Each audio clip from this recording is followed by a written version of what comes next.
right? In a sense that I think you're all specialists in SAT. We've seen a history of integer programming and all that. So what ASP is more or less about is a logic and approach that does the same thing just by aiming at closed world reasoning, like you have in databases, for instance. So what you get actually is a non-monotonic system. And this is more or less what it is. So the big drawback of this is this area had no George Boole and all the nice people we've seen on the slides before. So actually, when you looked at there's actually a famous paper by Vladimir Lifshitz, one of the godfathers of ASP, and this paper keeps changing its title. I think it's now at 13 alternative definitions of stable model semantics. Because there was no theory underneath, right? So people had to invent new meta-mathematics to characterize things. And unfortunately, there was a rediscovery of things, and I will make this I will show you this in a sec. So let's start. Actually, I was so bold just to copy the title of the seminar by replacing SAT by answer set programming. Right? Good. So first of all, in a very bold way and a very rough, informal way, how is ASP and SAT related? Again, ASP can be seen as the non-monotonic version of SAT, doing closed world reasoning. So in a way, you can view it like this. So if you want to do SAT and you have an ASP solver, what you need to do, you need to add excluded middle axioms for each atom. So for each atom, you add A or not A, B or not B, and you're done. And on the other hand, if you have a SAT solver and you want to do ASP with it, you have to do much more. So whatever these completion and loop formulas mean, what these guys actually do, they make sure that everything that is true in a so-called stable model also has a finite proof. So you add this notion of you don't only have true and false literals, you also have provable atoms. And we will see why this will become important. Actually, if you model, those who know that such excluded middle are just choice rules, nothing more. Okay, then ASP in the standard case, or what people think about it, is just logic programs, so rules with atoms in the head and literals in the body. But in general, so if you go up from this normal form and if you check propositional formula, complexity goes one level higher. But also something to keep in mind that non-monotonicity has a price here. And this actually, we will see this later, is due to a minimization of things. Now, I thought, how else to continue? And I think an important thing to look at ASP is actually the different culture that it has. So ASP is actually deeply enrooted in knowledge, in the field of knowledge representation and reasoning, and as such has different focuses, even though the technology is very similar. So hence, you may know that we also run a company, and I just put the pitch slides here first, just to show you this. So if you think about, and this is normally how I argue with companies. Look, in traditional programming, you have a user, you have a computer, you buy a program, and this does something for you. Well, here the idea is that you separate, actually, in the tradition of declarative programming, you separate the what is the problem question by posing the knowledge about this from the how to solve the problem. And this is what you do with the solver. And this has various benefits. And again, this is the pitch for this. And the benefits is, first of all, the benefit is that to pose the actual problem, you don't need a programmer anymore. The idea is that you actually use this with an expert. You do this with an expert. And interestingly, actually, there is people in Sydney are doing this. They even go one step further. They can deal with natural language specification, not arbitrarily, but once in controlled natural language, right? And that's that's actually the idea at that point. What you get then, of course, you get the same type of advantages on the solver level, but on the specification level, you have transparency, flexibility, maintainability, reliability. You can prove things and all that type of stuff.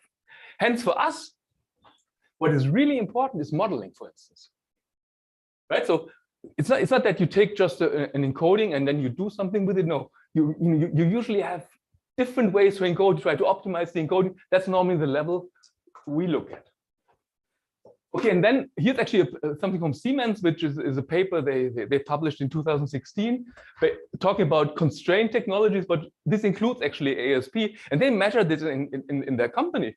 And by using these type of technologies, they believe that they save 80% of maintenance costs and 60% of development costs by doing that. Okay, doing constraint programming and doing ASP. Okay, these were more or less the pitch the pitch slides. Now let's look a little bit more into it. So we're still in the nutshell level. So what is ASP in a sense? It's an approach to declarative problem solving. And what it shares with SATA, of course, the high performance solving capacities. Some of you may actually know our solver class. Actually, it's back in the day, it also won some SAT competitions, but never the industrial ones, right? Always the crafted ones. So it's really looking at another type of problems. And what adds to it is it's a modeling language. In the same way as you have in constraint programming, though I'd say it has a logical flavor. It's a bit more abstract. And you can do closed and open world reasoning. And what you also get is you get qualitative and quantitative optimization on top of it. But again, all this tailored to knowledge representation and reasoning. And formally, I think I told that it allows you to solve all search problems up to the second level. Actually, you can even go to the third level with delta P3 because you can use this and do optimization on top of it. But this is a nitpicking now. It's okay. So in a way, again, the slogan ASP then combines more or less database techniques. This is actually done to process the modeling language. Logic programming, this is more like where the roots are and all that. Knowledge representation, and of course, Boolean constraint satisfaction. Okay, now I told you about these 13 different definitions of stable model semantics. Let's look a little bit into the foundation and what we need here to do closed world reasoning. Now, first of all, if we do closed world reasoning, if you have let's say in the specification, you somehow, if something is found to be true, it remains to be true. Same thing if it's false, it remains to be false. But that's the crucial thing. If something is unknown on the closed world reasoning, it becomes false. That's of course where the non-monotonicity comes in, because once you get this information here, it may turn out to be true. It changes. And this is what you then do in open world reasoning, where then whenever something is unknown, you just look at both possibilities. And this gives you monotonicity. So what you get then is monotonicity. What you also get are defaults, and what you get is succinctness. Actually, if you take an ASP specification and you compile it into SAT, and you do not extend the language, so no cite-in translation, right? Then you risk an exponential blowout. But again, with cite-in translation, then auxiliary variables, you stay on the same level. That's one thing. But let's see this later. So you can do, again, both open and closed world reasoning. And what we actually look at are so-called stable models. And each stable model is actually a classical model. What the stable model semantics does, it filters the classical models and prefers certain ones. Now, again, let's really go back and look at closed world reasoning databases. Let's say we have a very simple database, just having one fact. So what we get then are, since we have the alphabet A and B, we get two models. So here we have them, since we don't say anything about B, we had one where B is false and one where B is true, right? So what you do in a database, you more or less look at the minimal model. This more or less means everything that is undefined is set to false, and that's what you get here. Right? And here, this is perhaps so, and here you get the same thing at that end. But what is this A here? So more or less, A is actually the only atom that has a proof. It's a trivial proof. It's stated. But the question now is, how do you generalize this idea from databases to derivability? And let's just look at this now. So now we have a rule, an implication that says if B is false, then A should be true. And now actually, to establish A, you need something like a proof. Right? And what you get now is, well, again, you get in a classical logic, and this is just a disjunction, right? So you get these three models. If you look at the minimal models, you get these two guys, but there's only one stable model. And the reason actually is because you take this implication here serious. You take it as a genuine connective. And you say, if you want to prove things, you want to prove things via rules. And so the way you actually read this here in a non-monotonic set is, unless you have a proof for B, and there can't be a proof for B. So this guy is true, then you can deduce A. Once you get B, then you don't get A anymore. So this is where the non-monotonicity comes from. Okay, so I've been talking about true, I've been talking about false, and I've been talking about unknown. And this is more or less the idea of a logical system that has been rediscovered now by David Pearce. I don't know whether they are related, in 96, who actually found out that you can actually trace this back to an intermediate logic, a logic that sits actually between intuitionistic and classical logic.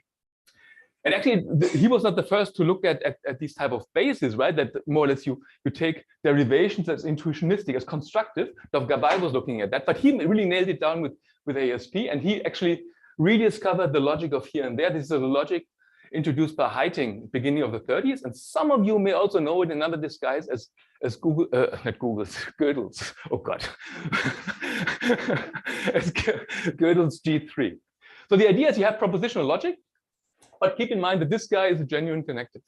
You don't express it in terms of disjunction. Now you have a very simple Kripke structure. You have just two states, two models, H and T. And again, you can see this as a Kripke structure where you can look from H into T. And of course, you have the reflexive things. And whenever you have these Kripke structures are constructive, like models of intuitionistic logic, whenever knowledge, you never lose knowledge when you follow a transition, right? So if you're in the here world, then everything you know in the here world is also true in the there world. And this is semantically more or less, this allows you to get a constructive, and this is more or less, if you like, the simplest constructive logic you can think of. So once you add something to this, you end up with classical logic. So what you then get is actually a three-valued logic, in the sense that everything that is true in H is provably true, because you want to have this notion of it's not only true, it's provably true. In T, things are possibly true. This is more like a classical world. That's how you do it in classical logic. And everything that is not in T must be false. And then, of course, you have, if you have such a structure and you are in the here world, then you can derive, then this is provably true. And if you are in the there world, then this is like classical logic. It's possibly true, right? So this is really like in classical logic. Now, what we have now is somehow a weaker system than classical logic, but where everything that is true is also provably true. So you have a proof in your hand. And this generalizes a bit the idea that we also had in databases. And now satisfaction is more or less the same with on the basic connectives. The only thing where things differ is now implication. And implication simply means that an implication is true if it is true in all accessible worlds. So all the proofs, actually, when you have a proof here, you will also have it in all the worlds that you can access. And this implements more this constructive idea. And the interesting thing here is, because I know that many of you who know that this comes from logic programs, these are the negationist failure guys. Well, there is no negation here. Negation actually is an indirect connective, because you can just simply define it in terms of implication. And the funny thing is, you see here, whenever you look at the negated formula, you are warped, more or less, you are sent to the there world, and this is classical. So more or less, whenever something is wrapped with a negation, it is treated classically. Okay? Just as a side remark. And then, of course, you can say when something is a model, but that's pretty obvious. And now just to look a little bit at truth tables, for instance, this is now not a tautology anymore. So if you add this guy for each of the atoms, then you get back to classical logic. Where you have a tautology is where you have this guy. Because now you have more or less three types of literals: atoms, single and double negated ones. And this is, whenever you have something like this, you treat it like in classical logic. And this here is just a tautology like you have it in classical logic. Right? Okay, just to give you a bit the flavor of that. And then what we've seen is a logic that is weaker than classical logic, but everything is provable. And now you do this minimization that everything is undefined is set to false. This is more or less this trick here, where you say you look at the total interpretations that are models of your formula, and they are minimal in the sense you cannot find one where you can prove less. This is really as much, this is the smallest set you can still prove. And these guys are the stable models. Right? So again, this needs to sink in, but I think this rediscovery is a real gift, in the sense that now you have a logical system in which you can study all this inferences, right? It's not about fixed point construction and things we had before. Okay, let me just quickly go through that. And now, okay, now let's ease a little bit up and see what this translates to. I really took you now to I think, hardcore logical foundations. Let's look at ASP again. So ASP is really, it's not just about solving, it's about modeling, it's about grounding and solving. So the idea is that what you do here is modeling, but in the sense, this is a human, right? You don't write normally a Python or C procedure that generates more or less something like machine readable code like Dimex, right? Then you come up with something like a logic program that is very close to what you have, for instance, in Prolog. Then this logic program, importantly, has first order variables. So the idea is always that an encoding captures all instances of a class. And okay, and then the grounder here takes away all the variables, and it's more relying on Herborn's theorem, right? It's just where all the variables systematically replaced by ground terms. And this grounder, interestingly, is Turing complete. This is just a side effect, because in the end you treat something here that is NP or NP2 or sigma P2, right? But then here you get a propositional program, the solver computes the stable models, which may be classical or other ones, and then you interpret things. So, and that is the language that we have, and I don't want to go too deep into this, but what you see already is you have rules. This is the rule, but they are, of course, since this was invented in the Western world, of course, things are aligned to the left, and implications are switched around. So this says P of X is true if Q of X is true and R of X is false. Then you have types of conditionals. This is the type of quantification that you have here. Then you have disjunction in the head, but this lifts you to the second level of the polynomial hierarchy. You have integrity constraints. It must not be the case that there is an X such that Q and P hold for it. Then you have cardinality constraints, and you also have aggregates like sum and so on. So you already see that in this language, we have basic rules, and you can say that they are translated away into clauses in the end or whatever. But here you also have PV constraints, and here you also have multi-objective optimization. So it's really it's going a little bit towards the silver bullet in the sense that it combines a lot of features actually that you guys all know around, but in one framework, right? Okay, now let's look at how we can model the traveling salesperson problem. And let's just look at an example. Yes? So to what extent multi-objective? Can you repeat that? It's lexicographic multi-objective optimization that is built in. But you can do other optimization on top with other tools like ASP. So multi-level. Yes, so like you have a lexicographic order on your objectives. But again, there are tools that can do Pareto for you, or that can do subset or whatever. And good. So this is, again, the idea is that you have a uniform problem description, uniform in the sense that you distinguish between an encoding for the problem class and encoding for the problem instances. And an encoding for the problem class should work for all the instances. And this is now an instance where you just write this down as fact. You see everything is terminated by a dot. So this is your starting city. You have 4 cities. Then you have roads among them with certain distances, right? And now the encoding for this here, this is just one that I think is easy to understand. So the first thing is, here you see this set thing here, and this is actually logically a law of the exclusive middle. So this means you don't have to prove anything, you can just pick. You can non-deterministically choose whether you travel from X to Y. So you look actually, is there a road from X to Y? If so, well, then you may choose whether you go there. Okay. And again, in SAT, everything is choosable. But here, normally you have to prove things, except if here you say, you don't have to.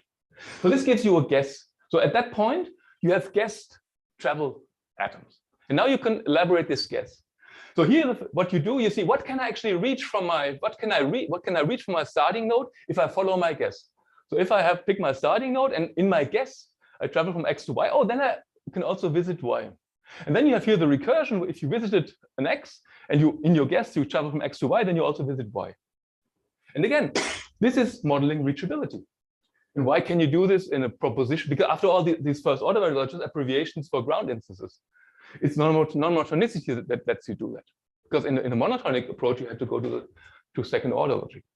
And then you have your guess. Now you have an auxiliary predicate. What can I do with this guess? What can I visit? And then here you have integrity constraints that say, oh, there must not be a city that you cannot visit, because you have to visit all the cities. And there cannot be a city where I go 2 times or more, which I leave 2 times or more. You go from X to Y, and that's just the inverse, where you say there must not be a city where I go in from another node Y into X 2 or more times. This gives you a Hamiltonian circuit. And now you add the objective function. Let's say, oh, whenever I travel on this guy, I look at the weight, and then this is the penalty I pay. And this gives you a traveling salesperson. And again, this can be then also formulated with the minima. That's perhaps not so important. And then you just, this is your prompt, and then you launch from Klingo. This is the encoding. This is and this is the instance file. You launch it, you get, and the default mode actually here is branch and bound. Even though Klingo also allows you to do unsatisfied core optimization, this is normally more effective. But again, this is for the user. And with branch and bound, the user sees something. So it's more robust in that way. That's actually why this is the default mode. So you get this solution here, you get here the value, then it looks for another one, you get a better one, and then it doesn't find a better one, and you're done. But again, here the solution then is indicated by the models. Okay. So here's another encoding. And again, it's really about encodings. And here actually you combine a little bit the integrity constraint and the guess, and your cardinality constraints impose that there has to be exactly one, and the rest here is similar. But you see, all this encoding is more compact, and it is slightly better, I'd say, right? But really, having different encoding and working on the encoding is really where most of our time goes. And I remember being at the Darkschule workshop a couple of months ago, where I was really impressed in how much intensity goes into proof logging. But for us, so we try to prove these encodings here on the first order level, right? So we are not yet actually there that we really look in the proofs of the solver, because first the encodings have to be provably correct with respect to a specification. Okay, good. So okay, then let's look at an application. So actually, I don't have to go through this in detail, but for instance, in the company we do train disposition for Swiss Railway. Not for German railway, because they're late. but anyway, this is a nice application problem. It's highly combinatorial, but you need different tasks. So you should be able to do routing, and this is of course where ASP is really good at. You've seen this with a reachability statement, right? Then conflict detection resolution also can do in ASP, but scheduling, ouch, doesn't really work. Because with scheduling, you have to deal with fine-grained numbers and numerical domains, and this is a Boolean approach. Grounding will kill you. So what you need is a hybrid thing. So actually, one of the workhorses, in particular in our company, with Klingo is also an ASP Modulo Theory solver. We use difference logic in it, and the difference constraints more or less are then doing for us the scheduling. So what we need then in this solution, we need ASP to do the routing and the conflict detection, difference constraints to do the scheduling, hybrid optimization, because we have to optimize Boolean entities as well as entities from the difference constraints. Heuristic directives. Actually, one thing that I cannot talk about, let me just say in two phrases. Yesterday we talked about visits and boosting it and this stuff, right? So what you can do actually here, you can add in the statement, say, oh, if this and this condition is true, this atom the score should be multiplied by 2, or the sign should be true, or whatever. So you can give also somewhere in the encoding, you can give heuristic statements that bias the underlying heuristics. And we, of course, it has to be solved incrementally. That's what we call this multi-shot solving. So what we can do nowadays, but this was more or less the first venture, we can schedule 24 hours in third of Switzerland in 5 minutes or so, which is pretty good. But still, most of the timetables are still done by hand, but the functionality is there. You could do that. So we more or less care about cargo trains that are inserted in existing schedules. Okay, now the question is, we talked about an ASP Modulo Theory solver, but this is not so trivial anymore, because we have a non-monotonic system. So if you have difference constraints, or you have a CPU, you plug in something monotonic. So what is the behavior of it? What should it behave? What is the semantics of it?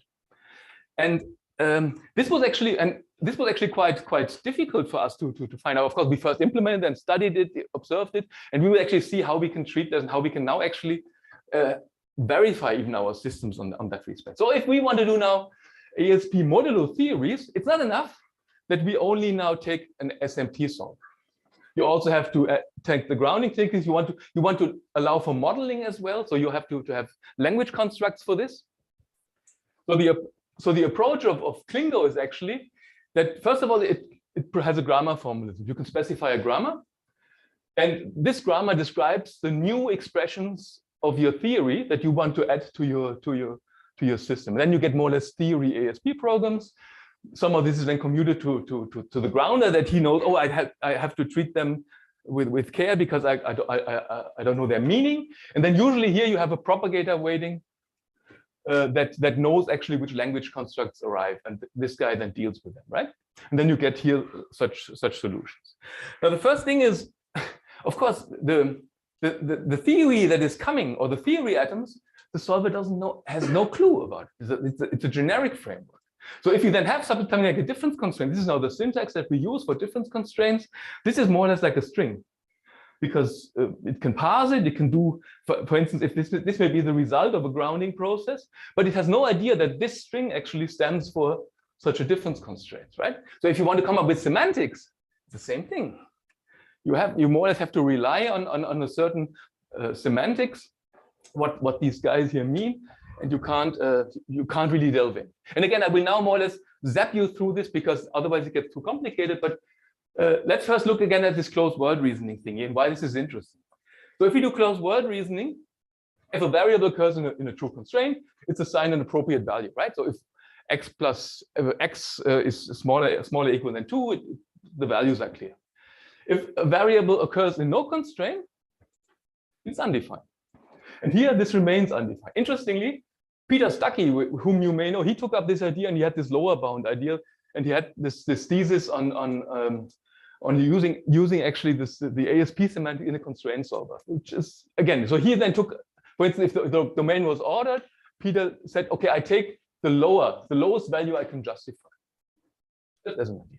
And then in open world, of course, here then, if it's undefined, it takes in principle all possible values. And this is, of course, an issue that here you more or less overcome because you just deal with something undefined or a default value that you plug in. Okay, then again, you have the same, here you get then a non-monotonic framework. You have a monotonic one with all the other features. Now let's look a little bit into this. So more or less you start with something, you say, okay, my theory is something like a CSP, right? Variables, domains, and then you have atoms of them. And we leave the syntax open of things. We more say we have atomic things, and then we have then from these atoms actually we then build formulas in the usual way. And since we cannot really go into it, we work with valuations. So we have valuations that more or less just map variables that occur in these strings to domain plus undefined. And then here we just look at these valuations from time to time as sets, because then we can say that one valuation is more undefined than another one. More if you have partial functions, you can say one is more partial than the other. Okay, and then you have these valuations, but from this you then use a denotational semantics, but in the end you only say that, well, I have this guy here, it's a string, and then somebody tells me it's the set of valuations associated with it, and this is then interpreting this more or less as a difference constraint. Right? Good. This is more or less, and then once you've done that, you can come up just with the same HTC thingy. You have then a satisfaction relationship over that. Then you do your HTC equilibrium model construction, and what you then get is more or less a non-monotonic semantic for constraint satisfaction problems. Now the idea is in this thing, you can now embed classical ASP plus a theory plus another theory, and they work in a logical framework, and you can describe the meaning with it. So what you can then do is you can, for instance, you can study language fragments. So for instance, which of them actually are generic enough? You can study program transformations, because one thing also to remember in classical logic, you can substitute equivalent subformulas. Here you cannot substitute equivalent subformulas because the logic is context dependent.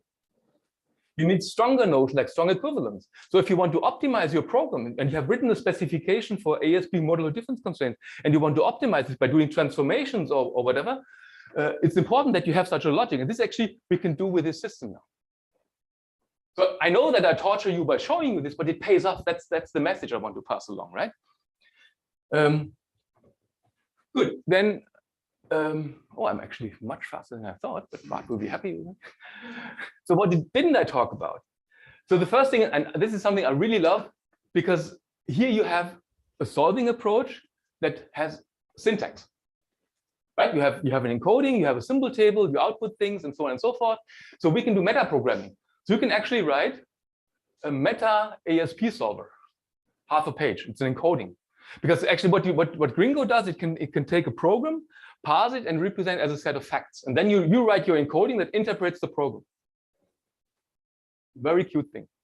Then we have qualitative and quantitative optimization, not necessarily built in, but usually compiled down, where you can actually compose preference. You can say you want Pareto of a minimization and the maximization, and you can arbitrarily nest things, and this you can compile this away. I already talked about heuristic programming, which are more or less statements like rules, where you say if certain conditions are true and you don't derive something, there's no propagation, but you say then you bias this thing, or you do the other way around. You say don't take this. Divide the heuristic value. So for instance, a typical thing is optimization. When you want to compute optimum solutions in an applicative setting, you can never get the optimum solution. It just takes way too long. But what you can really boost with this is the convergence to the optimum solution, right? Because if you have a minimization statement, you just say, oh, I preferably assign these guys false and perhaps choose them first. And usually this helps to converge, but actually, one has always to be careful with this, because the unsatisfiability proof at the end will be really slowed down. So you converge, you find much better solutions quicker, but and there are different applications of it. Then, of course, you already saw that there's theory solving inside. There's an incremental thingy. We recently started extending things in a temporal fashion, with linear and dynamic reasons. Simply we want to do a little bit push forward, but what actually you guys did in SAT planning, where we want to do how can we do with ASP planning. And again, there we had first to think about what type of modeling languages we use. And what we recently just added, and I just was bragging about this to Mate, is visualization. So we have this instance, we have this encoding, and now we usually have a visualization encoding, where you write a couple of lines, where you add this to the program, right? And whatever the solution is, you then visualize this right away, and you describe this within ASP. So you get a Sudoku out, you get it visualized, and it's 3, 4, 5 lines, nothing more, right? Good. And if you feel playful and want to look at this, just go to our site here, Potasco, and then perhaps do a recap, the take-home method. First of all, ASP is not just about solving; it's about modeling, grounding, and solving. And I would say if big emphasis lies actually on the modeling side, on the modeling here. So those of you who run Ubuntu or Debian may have noticed that there is ASP for software configuration. This is actually developed in our group. It's with Klingo. And I remember when we developed this, in the end, we had 10 or 11 alternative encodings, different principles. And then we just had to heat up the department and run for 1 or 2 weeks the cluster to see experimentally what really comes out, right? But it's very important to study different ways of encoding. And grounding is, of course, one of the first bottlenecks you have to observe. How do your variables combinatorically more or less lead to certain explosions when you instantiate? But one thing, of course, that is nice as well, these grounders, since they know about the stable models, about the closed world reasoning, they can do according simplifications. So if there is, for instance, an atom produced, if you can never produce an atom in a hat, you know that it's false, then you can propagate this through. Okay, anyway. Then again, this type of thing, where do the technologies come from? Again, grounding is basically a semi-naive database evaluation. Logic programming is more or less where things began, also with negation as failure. KR for the knowledge representation language, and SAT more or less, which boosts a lot the solving. So Benny once said that, for instance, in the code of class, 10% constitute a SAT solver. All the rest are more or less to support all the other inference mechanisms, enumeration, intersection, computing the intersection, the union, or of all the optimum models, and you can combine them in different settings. In a way, then you actually what the actual solving boils down is actually SAT modulo several theories that you have. And yeah, I think this is it again. And as I say, it's fun, right? So I can keep in mind that the whole infrastructure applies equally well to SAT. And this way you have symbol tables, you have visualization, you have all these nice features. I think I stop on that.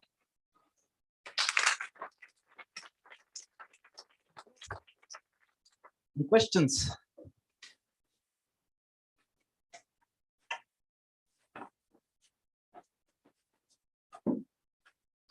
Thank you. I have two, I think. One of them is in the last example, the Ubuntu one. You said you had to heat up the building. Are there any takeaway messages, like high-level things that you could learn from that experiment? I think this is the kind of discussion we had. There is an omnipresent message to take home, that you can never recover from a crappy encoding. So you always have to get the encoding right. Because, you know, we of course also use then algorithm configuration tools in the end and all that type of stuff, or the solver actually has pre-configurations and people are really tempted to tune with the solver, but it will never work if you didn't get your encoding right. So anything about what that right encoding is, because all of these 10, 12 options were written by people like you who are experts, but only one of them was good at the end. Right? Yeah, but again, but even we couldn't, after, because there were different approaches to it, and that is of course an extreme case. That's why I talk about it, right? But you need experience. But on the other hand, I think basic computer science education is, if you look at a rule, do you really need all the variables, right? Could you perhaps project things out in a certain way that the combinatoric would be reduced? These are elementary things that will already take you quite far.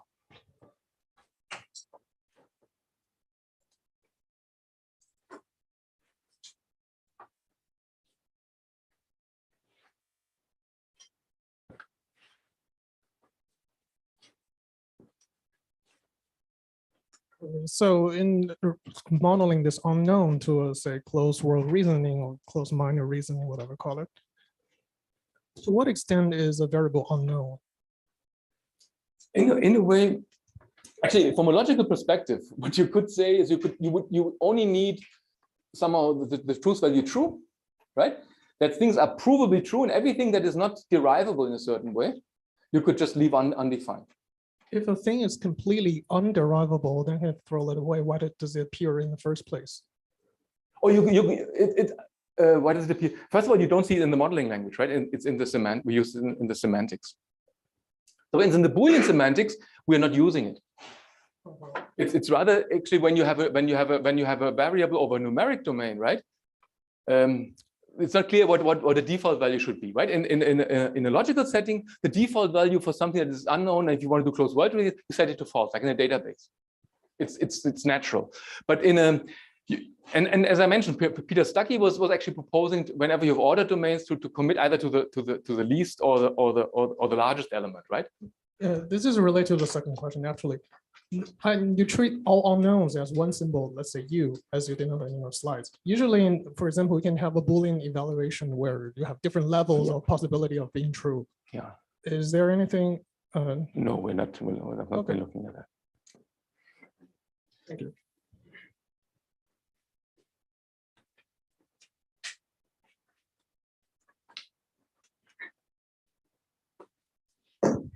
It will be my second question, but yeah, I think it was slide 22. Is that too, if it's not too hard to go back to that? If you can stand me. This is quite low level, but I think it might help my understanding of how this works. This one? Yes. You know the cardinality constraint with travel in and travel out? Yes, that one. You have to write it sort of twice for incoming and outgoing. Yes. Would it not be the same if you wrote it once for visited? Actually, here one of them would suffice. You don't need a second one. But when you add this is a typical thing where you have to know a little bit, think a bit of the encoding. But if you add the second one, you let the solver propagate much better. Okay. So you only need one of them. But propagation is so much stronger if you have both of them. But what I guess my question is slightly different. Why is visiting not the same as coming in and out? I thought that was roughly the definition of visit. No, here you just check what is reachable. Okay. Right. Well, here you check that you only traverse a node once. Okay. Right. You could have a guess actually where you travel to a node several times, and it would be visited. It would be reachable. So visited means visitable, reachable. Reachable. That's just like reachable, okay. Transitive closure, okay. and so on. Right?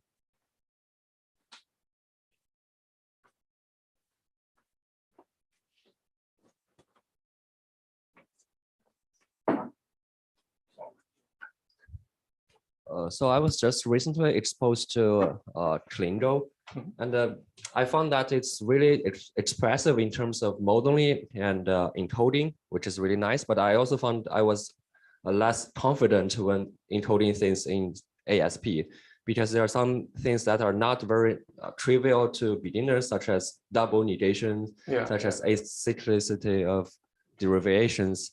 So sometimes I feel that I input the same, input different encodings, but they should have the same logic meanings, but they output this different things. So how do we come on that? Well, first of all, for double negation, I wouldn't use it. So I rarely come across it that I would need to use it, right? Then I think it's a matter of culture. So I think Andre, right? Yeah. So you were first exposed to ASP and then were then forced to do SAT. And he had a hard time. and you called out.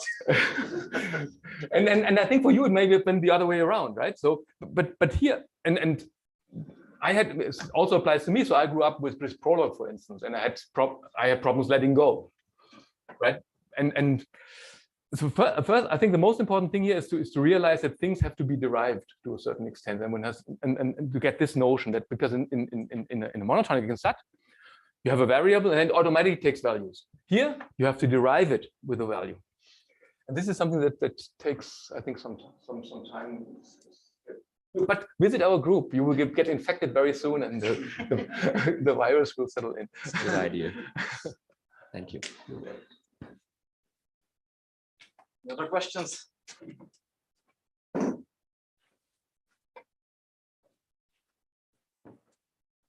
Next speaker again.